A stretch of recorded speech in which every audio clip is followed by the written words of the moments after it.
Hoy es martes 17 de octubre de 2023 y estas son las noticias.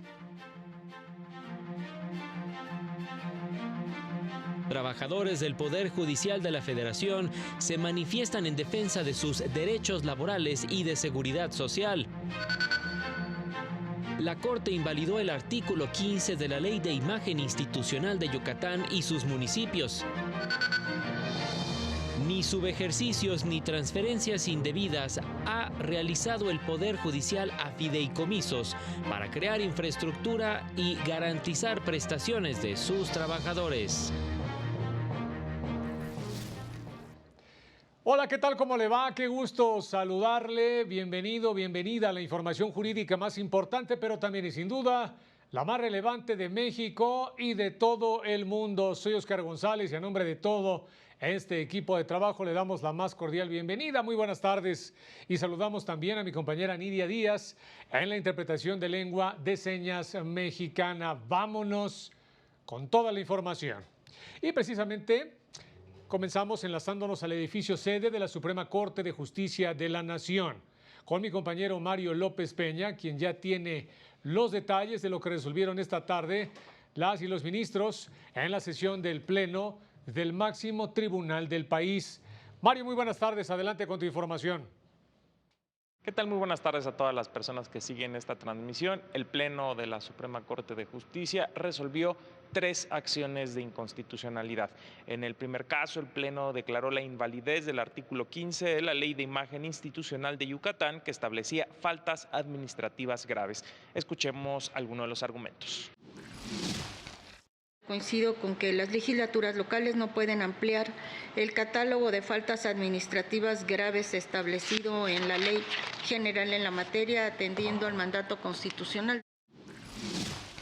En el segundo asunto, el Pleno declaró inválidas disposiciones de la Ley de Responsabilidades Administrativas de Hidalgo, sobre todo en lo relativo a la regulación sobre responsabilidades administrativas relacionadas con el ingreso, egreso, custodia y aplicación de recursos federales o su fiscalización respecto a recursos de las entidades y sus municipios.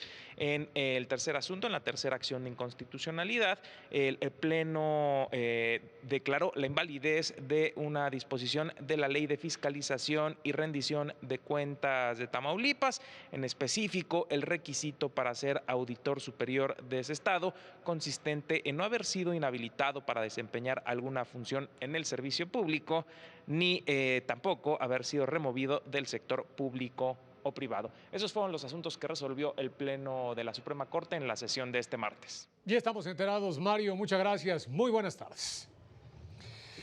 La primera sala de la Corte estableció que las autoridades deben reembolsar el gasto realizado por el quejoso, esto para adquirir los medicamentos requeridos para atender su enfermedad cuando se interrumpe el suministro del fármaco o cuando se entrega de manera tardía.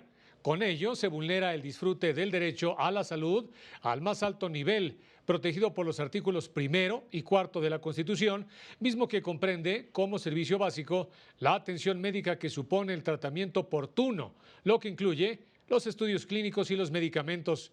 En el caso concreto del Seguro Social, como organismo descentralizado, está obligado a garantizar este derecho mediante atención médica preventiva, curativa o bien ya sea de rehabilitación o paliativa, como un servicio básico de salud a las personas que sean derechohabientes. Y trabajadores del Poder Judicial de la Federación se manifestaron por segundo día consecutivo en los distintos edificios que se ubican en la Ciudad de México y en las 67 secciones del sindicato ubicadas en todo el territorio nacional. Demandaron a la Cámara de Diputados respeto a la división de poderes, a la independencia judicial, así como a sus derechos laborales y de seguridad social, que se verían afectados en caso de concretarse la iniciativa de reformas a la Ley Orgánica del Poder Judicial y a otras leyes que prevé la desaparición de 13 de 14 fideicomisos. También se pronunciaron en contra del recorte al presupuesto solicitado para 2024. Advirtieron, ello afectará el derecho de acceso a la justicia de la población. Veamos. Congreso, entiende, la justicia no se vende. Recordaron que 6 fideicomisos son utilizados para garantizar prestaciones de los trabajadores. Ninguno, reiteraron, se utiliza para pagar beneficios a las y los ministros. Los trabajadores se manifestaron en el edificio sede de la Suprema Corte, el Palacio de Justicia de San Lázaro, Revolución, edificio Prisma y Las Flores.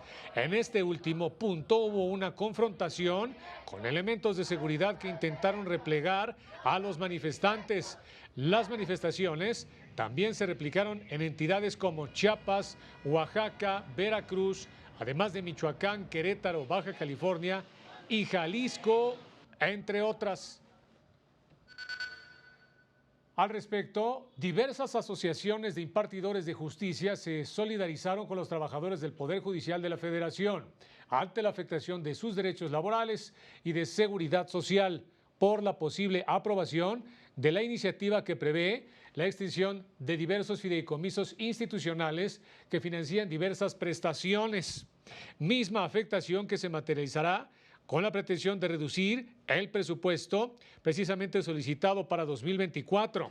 Las asociaciones también condenaron cualquier manifestación de violencia y discurso de odio, advirtiendo que de concretarse estas medidas se consumaría un grave ataque a la independencia y autonomía del Poder Judicial de la Federación, que redundaría en un daño directo a la ciudadanía.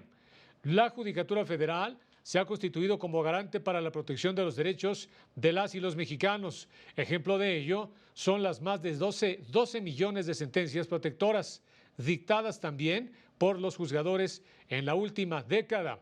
A este llamado se sumó la Barra Mexicana Colegio de Abogados, que demandó a la Cámara de Diputados respetar la división de poderes y garantizar también los recursos suficientes para el adecuado funcionamiento de la justicia federal, en tanto que la Federación Latinoamericana de Magistrados condenó los continuos ataques a los integrantes del Poder Judicial Federal y manifestó su preocupación por la intención de recortar su presupuesto, lo que afectaría, indicaron, su independencia judicial. Vámonos precisamente hasta la Cámara de Diputados, donde comparecieron ante integrantes de la Comisión de Justicia, representantes de la Suprema Corte y el Tribunal Electoral para explicar los detalles del presupuesto solicitado para 2024. Ahí se encuentra mi compañero Juan Carlos González, quien tiene ya el reporte completo. Juan Carlos, muy buenas tardes. Adelante con tu información. Hola, ¿qué tal? Buenas tardes. Así es, te saludo desde la Cámara de Diputados, donde se llevó a cabo una reunión de trabajo de integrantes de la Comisión de Justicia con autoridades de la función judicial para el análisis del presupuesto de egresos de la Federación 2024.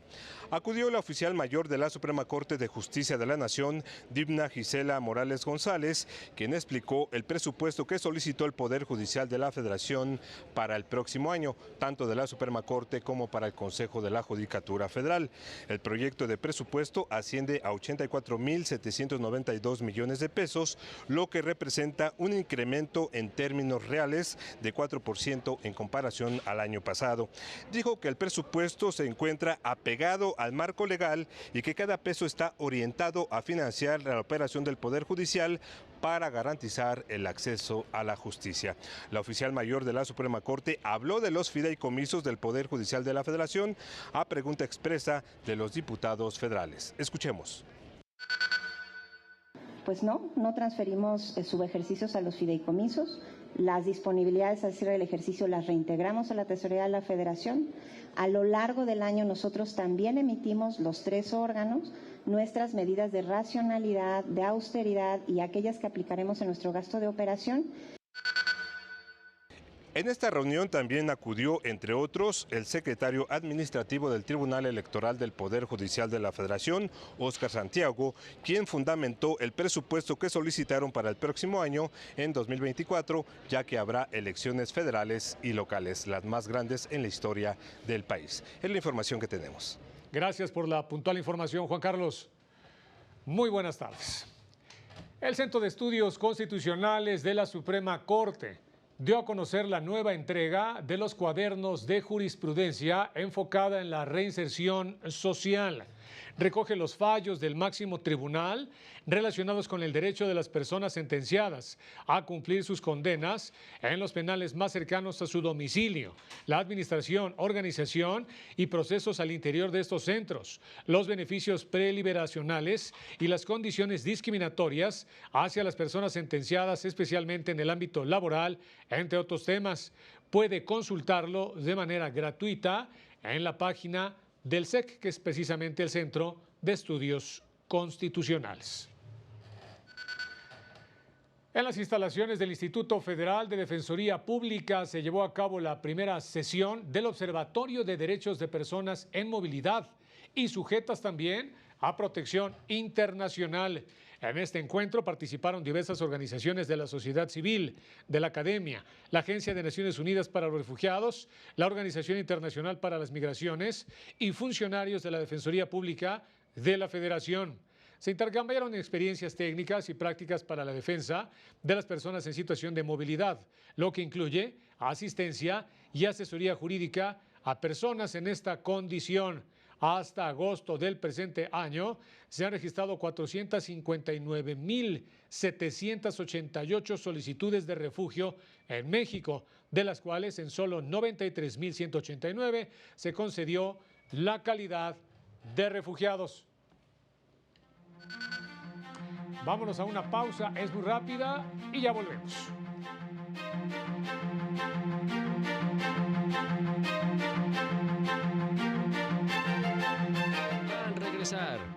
El INE define reglas de paridad para la selección de candidatos en entidades que renovarán gobernador.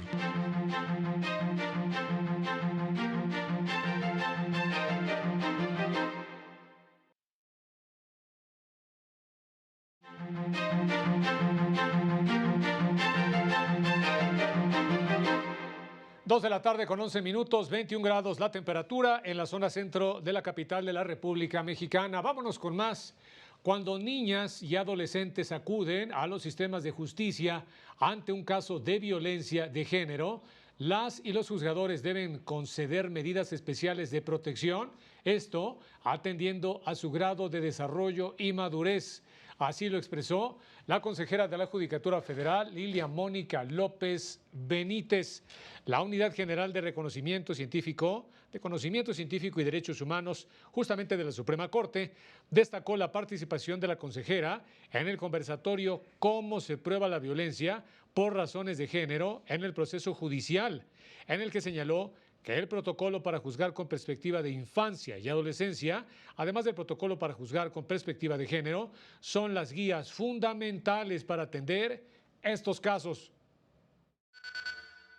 Entonces, para estos efectos, siempre tiene que prevalecer el interés superior de la infancia como un principio y como una pauta interpretativa que nos debe llevar a buscar la mejor decisión cuando tengamos asuntos de esta naturaleza. Y, por supuesto, la valoración de las pruebas es más que fundamental.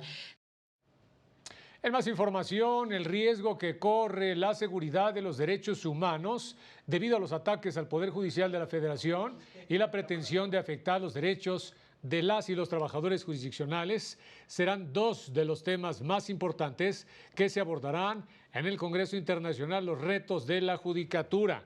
El evento, convocado por la Asociación Nacional de Magistrados de Circuito y Jueces de Distrito del Poder Judicial y la Facultad de Derecho de la UNAM, se llevará a cabo este 18, 19 y 20 de octubre, un evento que será inaugurado por la ministra presidenta Norma Lucía Piña Hernández.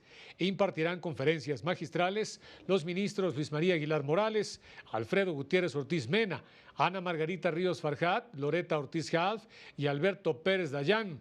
Además, participarán consejeros de la Judicatura Federal, magistradas, magistrados, juezas, jueces de México y de Latinoamérica.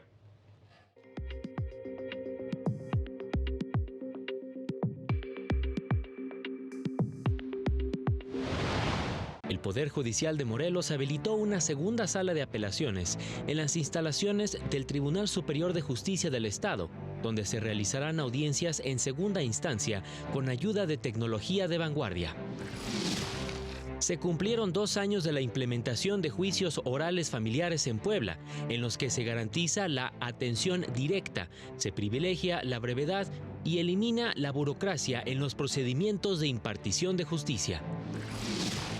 El magistrado presidente del Poder Judicial de Zacatecas, Arturo Nale García, señaló que la Constitución está por encima de todos los funcionarios públicos, incluso del presidente de la República, a quien señaló de pretender someter al Poder Judicial a través del presupuesto. Iniciaron las actividades del Comité Regional Occidente de la Coordinación del Sistema de Justicia Civil y Familiar, convocado por el Poder Judicial de Nayarit y en el que participó la ministra en retiro Olga Sánchez Cordero. Para el canal del Poder Judicial de la Federación, Jesús Daza. Las comisiones de prerrogativas y paridad de género del INE aprobaron los lineamientos para garantizar la paridad de género, que establecen que los partidos deberán postular al menos 5 mujeres en las 9 entidades que renovarán gobernador y la jefatura de gobierno de la Ciudad de México. Además, los partidos tendrán que respetar el principio de alternancia de género, evitando postular a una persona del mismo género a la que designaron en el proceso previo en esas entidades para renovar al Poder Ejecutivo local. Asimismo, están obligados a precisar cuáles convocatorias para definir candidatos serán exclusivas para mujeres. Estos lineamientos tienen que ser aprobados por el Consejo General del INE. En sus redes sociales, ONU Mujeres puso a disposición la guía para juzgar con perspectiva de género en materia electoral, elaborada por el Tribunal Electoral del Poder Judicial de la Federación y la Red Mundial de Justicia Electoral. Esta busca fortalecer el acceso a la justicia de las mujeres ante la vulneración de sus derechos político-electorales, con herramientas para que las personas juzgadoras utilicen de manera cotidiana la perspectiva de género como un método analítico. El organismo de Naciones Unidas recomienda a juezas, jueces y personal del sistema de justicia electoral, así como también a litigantes y defensoras de derechos humanos, poner en práctica esta guía para ayudar a desmantelar la desigualdad y las violencias que viven las mujeres en el ámbito electoral. Ya nos vamos, pero como siempre invitarlo a seguir nuestro avance informativo a las 19:30 horas y el noticiario nocturno en punto de las 8:30 de la noche. Soy Oscar González, gracias, muy buenas tardes y muy buen provecho.